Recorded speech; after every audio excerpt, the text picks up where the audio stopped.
Hi, we're here with Mike Siebold. He just finished the home inspection at this house on Applegate. Hi, I'm Mike Siebold. I've been doing these home inspections now for about 15 years and been a licensed contractor in the state for about 44 years. So we gave this place a pretty good look. So we're going to kind of go around and give you an idea of the major points that need some addressing.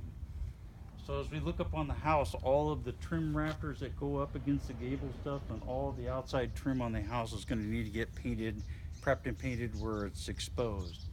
We step back just a little bit, we're going to look and see on the roof. There's 3 windows above this bedroom. Right above the first window, or the center window, I'm sorry, is a dip in the roof right there. Up in the attic, there's a rafter in which it simply needs to have a little support put on both sides of it. It is warped over the years and has just caused that thing to pull away a little bit. No structural damage, no leaks or anything like that, so it's just strictly just kind of a cosmetic thing, but it needs to be repaired so the water won't pool in that spot. So again, as we look up against the brickwork, above the window, it's the octagon window above the entry, there's a couple bricks on the right-hand side where the mortar is cracked out. Across the to the left underneath the gutter, there's another brick that's lost a little, as actually cracked away, but nothing really terribly structural. If you notice in the center of the window, there's some rust right there. So it'd be my advice to have a mason contractor take a look at that, make sure that's properly sealed up, and make sure that it's not leaking inside that window. Back to the brickwork on the front of the garage, there's a metal piece that goes over the top of the garage. It's called the lintel, and that particular lintel is sagged ever so slightly in the center of the garage. It just needs to be looked at by a mason and make sure that it's adequately supported. There's no leaks or cracks in the brick above it, so I'm not real concerned about it. One of the things that has to happen with all the brickwork is there needs to be weep holes in the lower section of it for any water or moisture that gets trapped. It needs to be breathed out. Again, this is a mason contractor thing that needs to be repaired. The siding on the front of the house has been changed to a hardy plank product, which is a concrete-based siding in which that really is almost impervious to weather. It needs a little caulking and a little touch-up, but nothing very critical on that. As we move up to this upper little gable that's right here, this dormer actually, it's got LP siding on it, or a composite type siding. And we're going to walk around the side of the house and take a quick look at the side of the house, which also has the same kind of siding.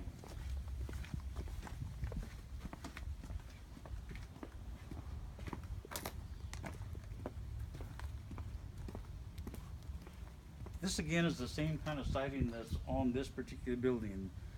This siding has a tendency to swell and has, most of the time it simply needs to be replaced. I believe that they're going to have siding solutions come out and take a quick look at it, make sure it's all okay, and give you a determination on what it is you think you should do with it. This is the service door to the garage. At the bottom of the service door in the very corner right here, there's some rot in it, and on the left-hand side here, there's an area in which it's been previously repaired. These are really common for this door to do this. It's exposed to the elements pretty regularly, so they're not terribly expensive to fix. We tested the air conditioner. She works really good. I'm going to kind of head on toward the back of the house.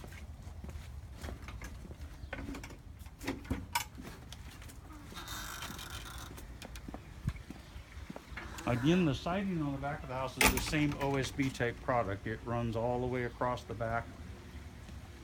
And where this particular patio trellis system has been installed, on the upper portion of this trellis like this, there needs to be flashing between the siding and the actual attachment of the trellis so water doesn't get trapped behind it and cause it to rot.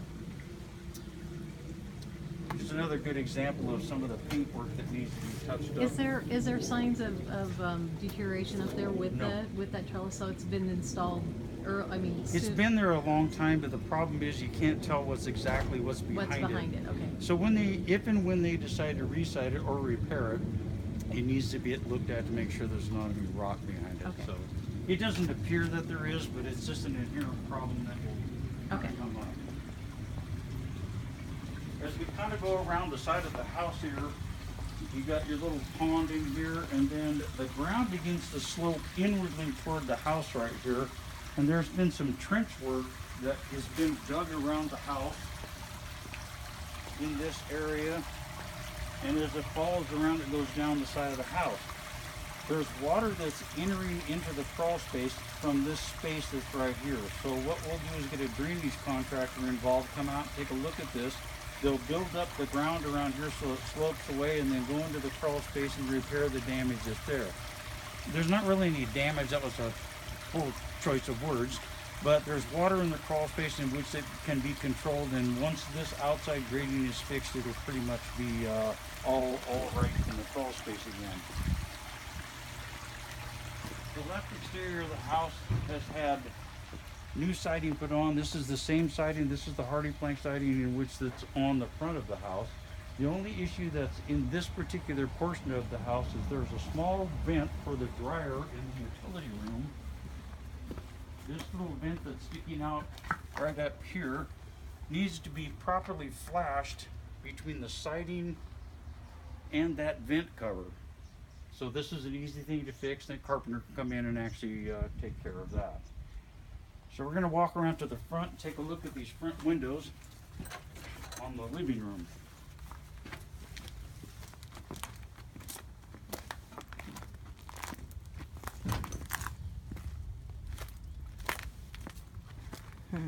The front windows on this lower three section right here have leaked at some point in time. We're not 100% sure whether it's this particular siding job or the one before.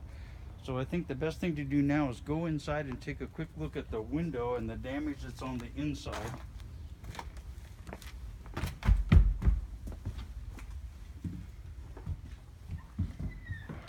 Oh, sorry.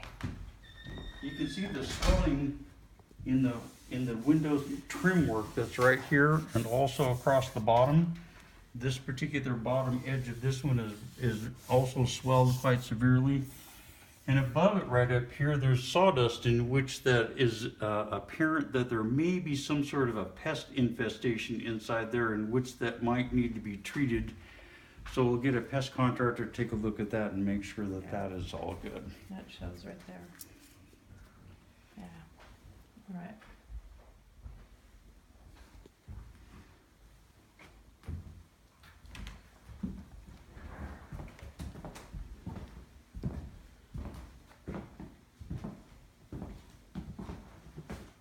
We forgot to look at that gutter that's outside. Okay. So we should walk up there and take a quick look at that. Okay, back outside for a minute then.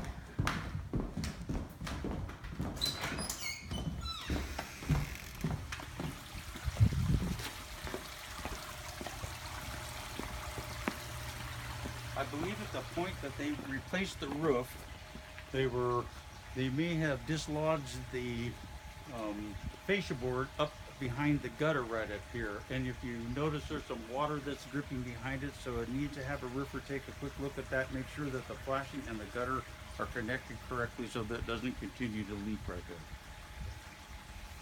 Well, it's hard because of the glare, but I think I got it. I think the picture that I took was still pretty good. Okay.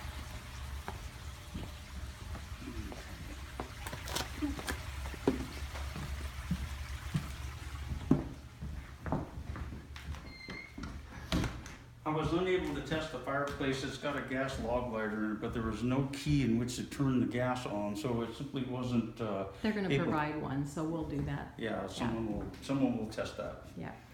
Let's go out to the garage real quick and take a look at a couple items out there.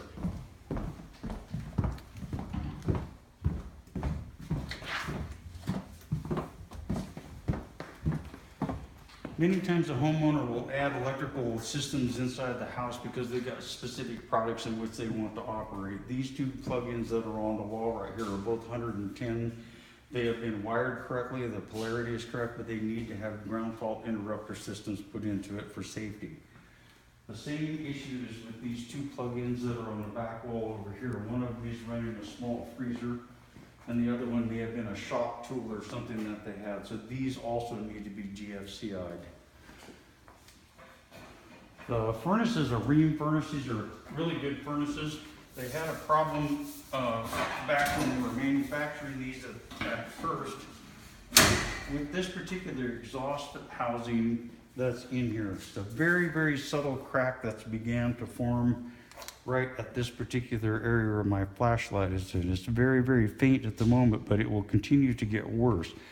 This is between a $500 and $700 replacement piece to fix this thing. The furnace runs good, the AC runs well, but at this point it needs to be serviced, and that particular exhaust housing needs to be changed out so it doesn't give you problems later on.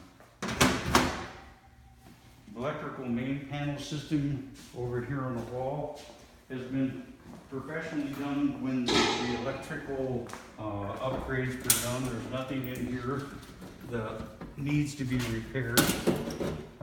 All of this is, you know, labeled, and I opened the box up and looked inside. It's all wired correctly, so no repairs in that. I think that pretty much takes care of the stuff that's in the garage. Hot water heater's okay? Hot water heater is quite new. I would think it was within just in the last year or so. Okay. It's installed correctly and seems to be working just fine. Okay. So I think we'll head upstairs. Everything in the lower bathroom works really well. I will bring this to your attention because it's looks a little different. There's some different staining on the back side of this fire or toilet area. They refinished all the floors in the house, and this is an area they simply couldn't get to. And there's no damage to it. There's no rot. It's just a slightly discolored. Discolored, yeah. Okay. I think upstairs in the master bedroom is where we're headed.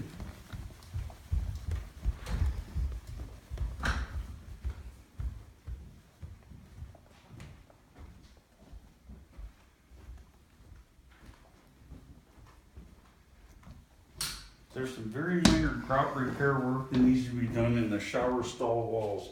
There are a couple areas in which that are open. There are really small gaps. This is very common as age-related. There's no cracks or anything inside the unit. Outside, where the floor meets the shower, there needs to be some caulking right along the edge between the floor and the actual wall of the shower. The jacuzzi tub works really great. All the systems in here are just fine. Up in the attic, I did take pictures of the rafter that's upstairs that needs to be repaired, and we'll explain that. And then in the crawl space, the areas of water are primarily on the left-hand side of the house from the back of the house toward the front.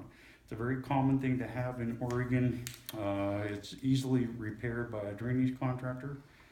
All in all, a very nice home. So well built, and really not a tremendous amount of stuff going on here. So Vents are okay up in the attic. Wasn't Everything's- anything you saw. Yep, Insulation's in good place, a good shape, and yeah. Yep, Okay. the way they did when they replaced the roof, they properly vented the bathroom fans, utility room fans up to their own individual vent, which is now code compliance. So it all looks like it was very professionally done. Okay. Very nice. Okay. And the other bath, the kids' bath up here is okay? Everything You didn't see upstairs- anything in there? Everything Okay. up here works just fine. There's no other repairs up in the Windows are all open, fine, and yeah, Yeah. in good shape. Okay. Yeah, all the windows operate. Okay. No seals that are broken. Okay. There is, I take that back. There is one window downstairs that has a balancer in which that's come loose. What kind of windows are these? I believe that they are.